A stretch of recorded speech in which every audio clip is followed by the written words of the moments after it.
সেটা হলো যে ইনি এই আল্লাহর ইনি একজন আল্লাহর খাস বান্দা।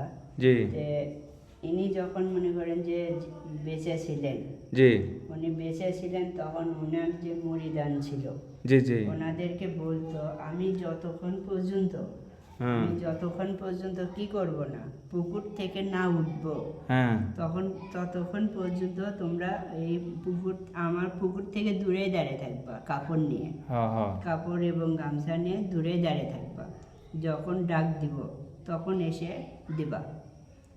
ঘন্টার পর ঘন্টা পার হয়ে যেত, হ্যাঁ কিন্তু যখন উনি ডাক দিত তখন ওনার যে মুরিদান ভক্তবৃন্দ আছে তখন ওনারা আগে যেত।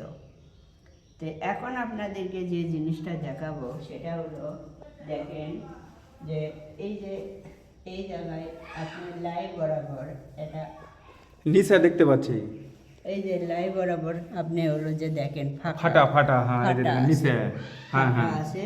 হ্যাঁ হ্যাঁ এই যে দেখেন, ফাটা। এই যে ভিডিওতে আমরা দেখছি এদিকেও কিন্তু ফাটা নেই, এই যে দেখুন মাজার, আর এদিকেও কিন্তু এই যে দেখেন ফাটা নাই, এই যে দেখুন, কিন্তু এই মাঝখানে কিন্তু এই যে দেখতে পাচ্ছেন, এই যে দেখুন ক্যামেরাতে এটা ফাটা। লাই বরাবর ফাটা আছে। আচ্ছা লাই বরাবর ফাটা কেন? কারণ ওনার নাড়ি ভুঁড়ি উনি বের করে ধুত, পরিষ্কার করতো, আবার ভিতরে নাভি দিয়ে রেখে দিত, ওরে সুবহানাল্লাহ, সেট করতো।